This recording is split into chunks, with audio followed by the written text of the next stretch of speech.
légende des rings. Il s'appelle Robert Kaman, il est hollandais, il a été champion du monde et il est toujours champion du monde de boxe thaï, de boxe américaine. Il est sur les rings depuis plus de 10 ans, 56 combats, 50 victoires, dont 43 avant la limite. Aujourd'hui, il vient essayer de reprendre le titre de boxe américaine à Luc Verreer, un de ses compatriotes. Mais c'est surtout l'immense attraction de cette soirée de la halle Carpentier qui se déroule devant plus de 2000 spectateurs dans une ambiance assez extraordinaire face à un public plus passionné que n'importe quel autre. Et l'idole de la soirée, c'est Robert Kaman.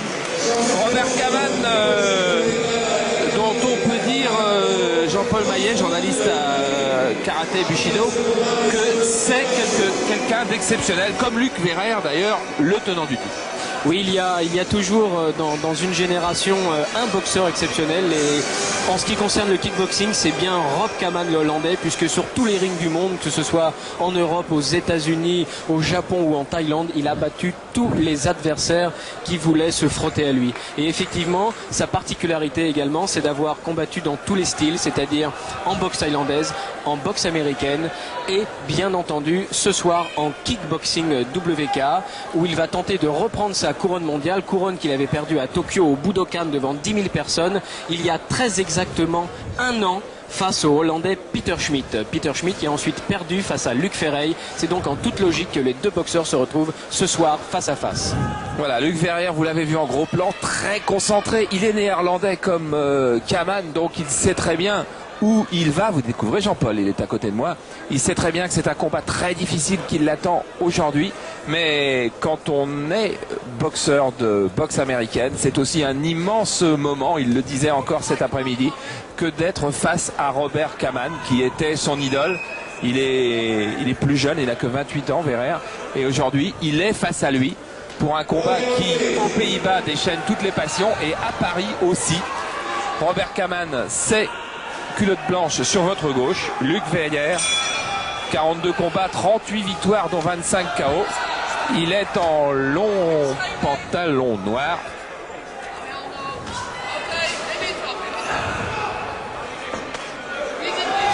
Et tout de suite, vous découvrez bien évidemment les différences de boxe anglaise et de kickboxing. On en dit un mot très vite, Jean-Paul, car le combat va être très violent tout de suite, certainement. Eh bien, en kickboxing, il y a effectivement tous les coups autorisés, sauf par rapport à la boxe thaï, les saisies et les coups de genoux. Mais sinon, tout est possible. Les coups de pied dans les jambes, low kick, au milieu du corps, middle kick, en haut, high kick, et toutes les techniques traditionnelles de la boxe anglaise. Alors deux techniciens très différents, puisque Luc Verreer est plutôt spécialiste dans les points, alors que Rob Kaman sait tout faire, mais qu'il privilégie bien souvent le travail de sape dans les jambes. Comme on vient d'en voir encore l'illustration par ce très puissant low kick à l'extérieur de la cuisse. On peut frapper à l'extérieur mais également à l'intérieur de la cuisse.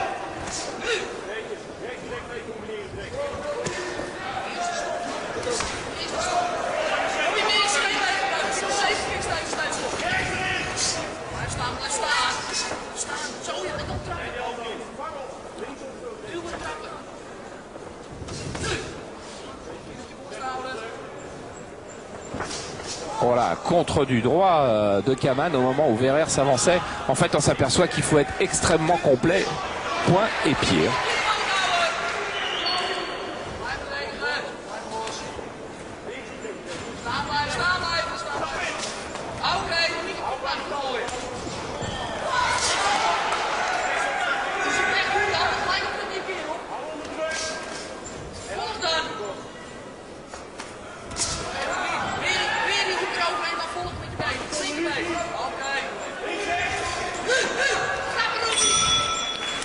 Premier round très enlevé, avec beaucoup de force, beaucoup de puissance et beaucoup de technique des deux côtés.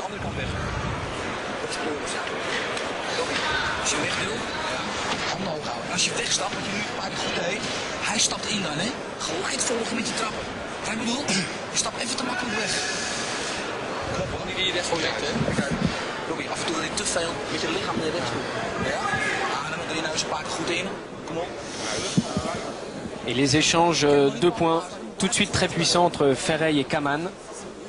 Kaman qui a dévoilé un travail plus complet dans cette première reprise en faisant un travail plus accentué avec les jambes. Bon, ces 12 combats est prévu en 12 reprises de 2 minutes.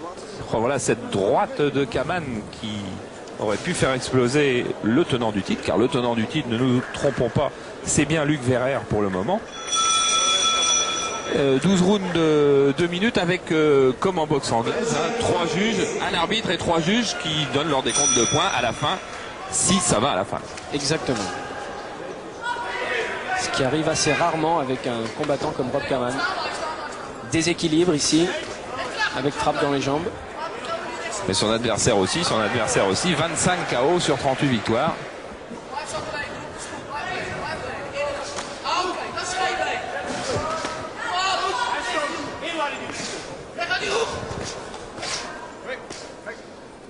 Oui, à l'instar de ses contemporains, Luc Ferreil a eu une carrière assez lente. Il a progressé, il a mûri, il a pris son temps. Et c'est véritablement une consécration pour lui que de se retrouver face à Rob Kaman.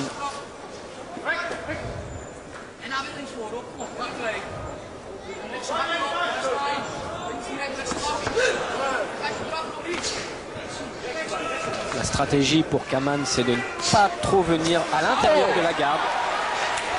Et c'est ça, il faut boxer à distance et sortir et rentrer à nouveau. Il nous a déjà montré 2 ou 3 fois qu'il était capable de trouver les ouvertures sur sa droite.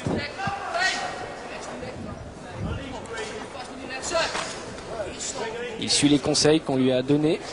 Ne pas rentrer dans la garde de Luc Ferreil, car c'est à mi-distance. Il est dangereux. Oh, voilà, encore un contre du gauche. Oh, il était terrible ce crochet du gauche. Vous avez vu l'effet à retardement.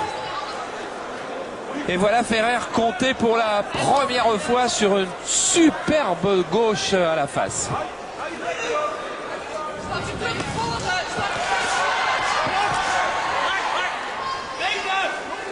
Et Kaman va certainement maintenant remettre des low kicks sur la jambe droite et ensuite replacer son crochet du gauche. Voilà, low kick jambe droite.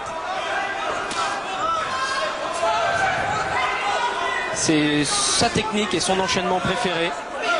Déstabiliser à droite et tout de suite placer un très puissant crochet du gauche en haut avec tout le poids du corps.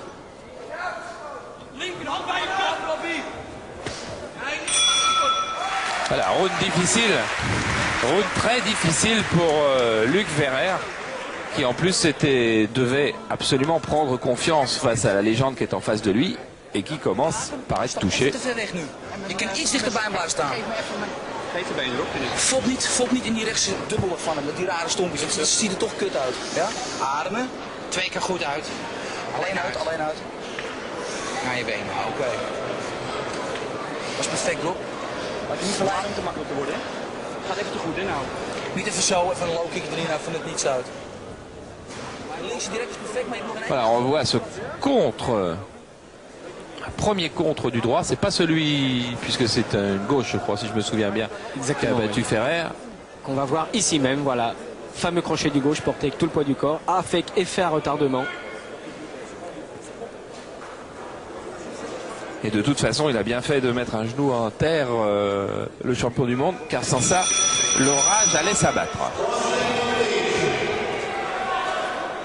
Et Kaman devrait suivre un schéma logique maintenant, assez sobre, pas prendre trop de risques. Il a le combat à sa main, c'est-à-dire frapper avec sa jambe arrière droite dans la cuisse et replacer son crochet du gauche. Low kick.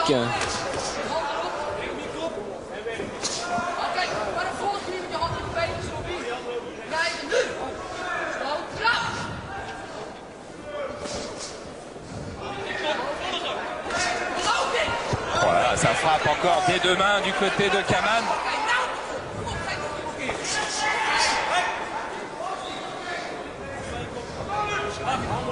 C'est un garçon qui est allé s'établir en Thaïlande pour devenir ce qu'il est. Il a vécu plusieurs années en Thaïlande, s'est marié avec une Thaïlandaise. Oh, il vient d'être contré. Contré du droit et poursuivi par Ferrer alors qu'il était à terre. Ok, le coup de théâtre encore. Et tout est possible avec Luc Ferreil grâce à son punch. Il a souvent fait basculer des combats de cette façon. Il va se précipiter sur Kaman pour essayer de conclure. Il replace encore une droite.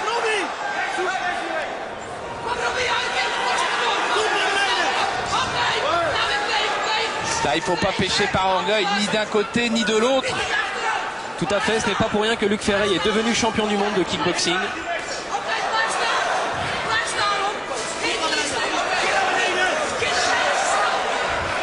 Kaman qui cherche à placer ses directs du gauche, quelques coups derrière la tête. Il n'y a plus de tolérance en kickboxing qu'en boxe anglaise. Non, l'arbitre n'a pas réagi assez vite. Effectivement, les coups derrière la tête sont formellement interdits. Attention, il est en danger, Kaman. Il est en énorme danger. Ferrer a pris la direction du combat pour le moment et Kaman prend trop de risques, il est exposé.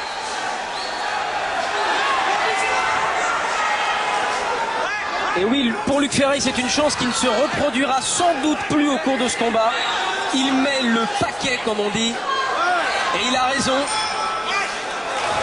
Et fin de reprise extrêmement difficile pour Kaman. Attention, Kaman a 31 ans.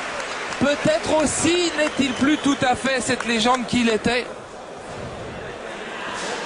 Et pourtant, son dernier combat, il a signé par KO à la 5e reprise. Pak hem helemaal vast, net als met clinchen. Hoor je me? Je pak hem vast, net als met clinchen. Zo, 2 keer uit. Et ici, Luc Ferry à l'assaut avec cette droite qui touche de plein fouet Rob Kaman. Et le deuxième coup interdit. Stap weg, links vind je genoeg, neem er genoeg mee. Oui, il a sans doute frôlé la disqualification, le championnat du monde. Car regardez, son premier coup est absolument parfait. Mais le deuxième, bien évidemment, l'arbitre arrive. Mais Eh oui. il est frappé alors que Kaman est à terre. Et il y a eu ensuite ces petits problèmes de coups derrière la tête qui auraient dû être sanctionnés plus vivement par monsieur Sam Berandou, l'arbitre de ce combat. Il y a beaucoup. Oh, il y a de la violence sur le ring dès maintenant. Et regardez comme Kaman rentre tout de suite en crochet gauche. C'est le mauvais coin, c'est celui où il a été touché tout à l'heure. Ferrer, le visage très marqué avec la pommette gauche ouverte.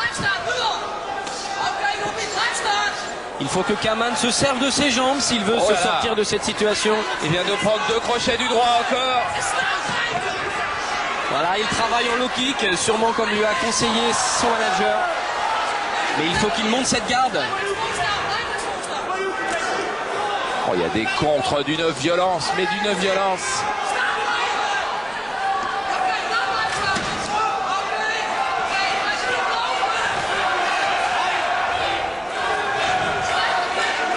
On en oublie même de travailler avec les pieds tellement les deux boxeurs veulent faire la décision quasiment sur un coup. Superbe droite plongeante de Rob Kaman, qui marque quand même plus de points grâce à son travail de jambes, alors que Luc Ferry n'a comptabilisé aucun coup de pied pour l'instant dans cette 4e reprise.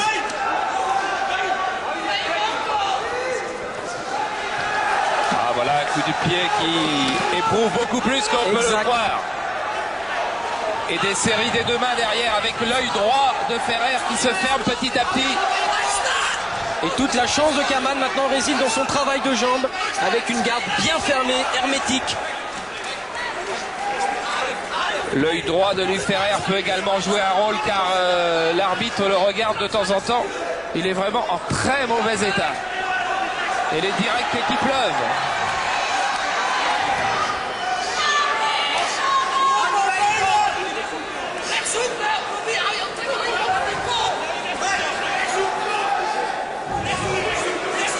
Il ne voit certainement plus de l'œil droit. Il ne voit plus de l'œil droit, effectivement. Et Kaman est revenu dans le match. Mais le visage de Luc Ferrer va nous en dire beaucoup sur la suite du match. Le médecin qui vient. Et il va l'arrêter. Le médecin va arrêter ce match, je peux vous le dire maintenant. C'est bien. Oui. C'est bien. Oui. Encore un. Oui, ça va. Encore un. Pas de problème. Encore un. Oui, cette droite a fait très mal. Elle est arrivée encore sur l'œil droit de Luc Ferreira. Et avec les crochets gauches que le Hollandais a encaissé précédemment. On va revoir un gros plan du tenant du titre. Regardez son œil. Le médecin va le laisser poursuivre. C'est de la témérité de continuer dans ces conditions-là, Charles. Témérité, le mot est certainement gentil. 5e reprise d'un combat qui a été d'une violence inouïe et qui maintenant va laisser des traces chez les deux boxeurs, quoi qu'il arrive.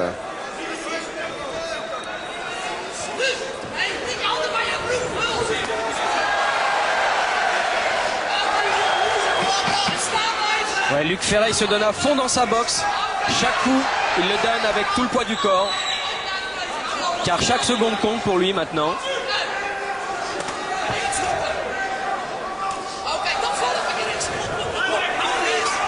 Ah, il ne voit pas arriver les gauches. De toute façon, il ne voit pas arriver les gauches.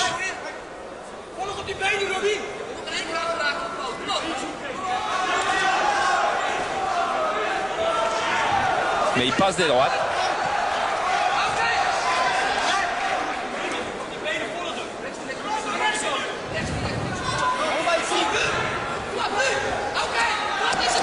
Belle sortie en low kick de Kaman. Remise encore une fois. Ça compte aussi ce travail de déstabilisation.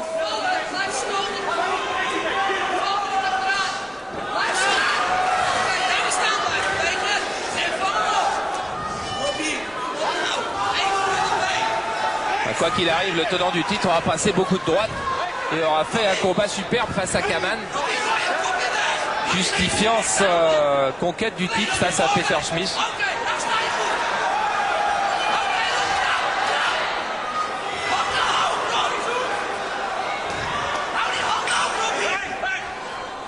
Et encore un round qui file. Mais du côté de Ferrer, on va être très inquiet de sa blessure à l'œil. Voilà encore le médecin.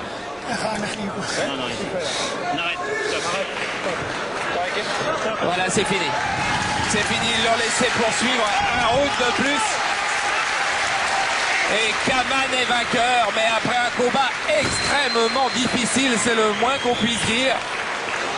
Mais qui nous laisse, qui nous offre, qui nous promet en tous les cas un combat le 20 décembre, si rien ne se passe d'ici là, assez extraordinaire, car le 20 décembre, les amateurs de boxe américaine le savent bien, il y a un combat que tout le monde rêvait de voir depuis des années, c'est le combat entre Robert Kaman et le Canadien Jean-Yves Thériault.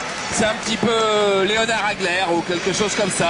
Tout à fait, les deux pointures entre guillemets du siècle en kickboxing et boxe américaine qui se retrouveront face à face le 20 décembre au Palais des Sports de Bercy. Qui se sont jamais rencontrés. Jamais, il y a au moins une dizaine d'organisateurs à travers le monde entier qui ont tenté de monter ce plateau sans jamais y arriver. Et le 20 décembre, les deux hommes se retrouveront enfin face à face. Voilà, c'est une organisation Karaté Bushido et Sami Kepchi qui organisait ce soir, c'est samedi soir, vous savez, on est samedi soir là, à la Carpentier. C'est un match que vous verrez sur Canal, bien évidemment, mais il faudrait que rien ne se passe d'ici là, car bon, c'est vrai que Robert Kaman nous a un petit peu inquiétés par moment. Mais il faut reconnaître aussi les qualités extraordinaires de Luc Ferreira qui a un punch hors du commun. Il peut faire complètement dévier un combat sur un seul coup. Et ça, Kaman le savait, mais malheureusement, il n'en était pas à l'abri.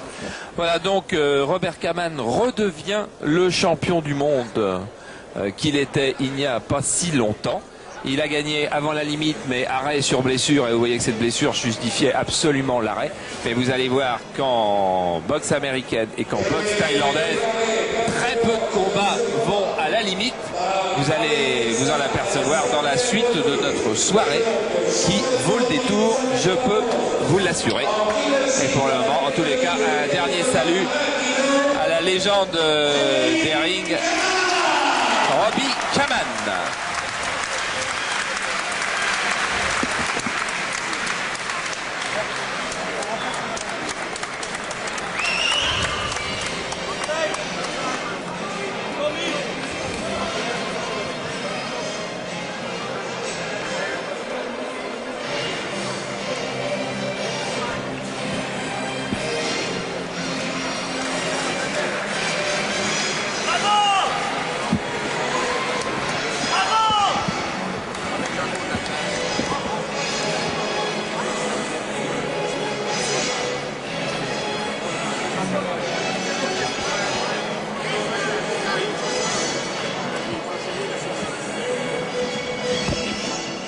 J'ai mieux passer un combat de plus. Oui. Et faire l'interview du français. Oui, c'est vrai.